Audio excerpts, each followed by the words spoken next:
हमारी ज़िंदगी में कभी कुछ ऐसा होता है जिसकी वजह से हम कर्म और भाग्य दोनों को ही दोष देते हैं। लेकिन मैं आपको एक ऐसी कहानियाँ सुनाने वाली हूँ जिससे आपको कर्म और भाग्य दोनों का मतलब बिल्कुल समझ में आ जाएगा। तो चलिए, एक बार देव ऋषि नारद वैकुंठ धाम गए। वहाँ उन्होंने भगवान विष्णु को नमन किया। नारद जी ने श्री हरि से कहा, प्रभु, पृथ्वी पर अब आपका प्रभाव कम हो रहा है। धर्म की राह पर चलने वालों को कोई अच्छा फल नहीं मिल रहा है। जो पाप कर रहे हैं उनका भला हो रहा है। तब श्री हरि ने कहा, ऐसा नहीं है देव ऋषि, जो भी हो रहा है सब नियति के माध्यम से हो रहा है।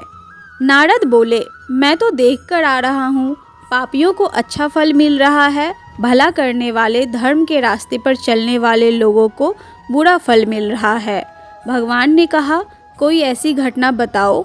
नारद ने कहा, अभी एक जंगल से आ रहा हूँ। वहाँ एक गाय दलदल में फंसी हुई थी।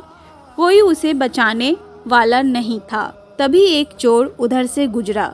गाय को फंसा देखकर भी नहीं रुका।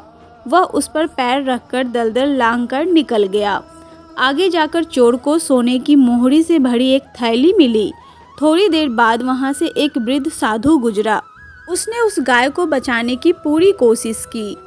पूरे शरीर का जोर लगाकर उस गाय को बचा भी लिया। लेकिन मैंने देखा कि गाय को दलदल से निकालने के बाद वह साधु आगे गया तो एक गड्ढे में गिर गया। प्रभु, बताइए यह कौन सा न्याय है? नारद की बात सुनने के बाद प्रभु बोले, यह सही ही हुआ। जो चोर गाय पर पैर रखकर भाग गया था, उसकी किस्मत में तो एक खजाना था, लेकिन उसके इस पाप के कारण उसे केवल कुछ मोहरे ही मिली। वहीं उस साधु को गड्ढे में इसलिए गिरना पड़ा क्योंकि उसके भाग्य में मृत्यु लिखी थी।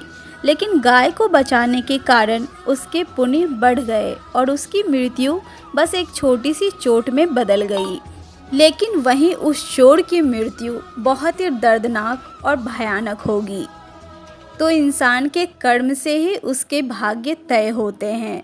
मनुष्य को अपने शुभ और अशुभ कर्मों का फल जरूर मिलता है, बेशक इसके लिए उन्हें जन्मों जन्मों की यात्रा क्यों न करनी पड़े। इसीलिए जब भी आप किसी काम को करने जाएं, तो उसका परिणाम हमेशा सोच के करिएगा।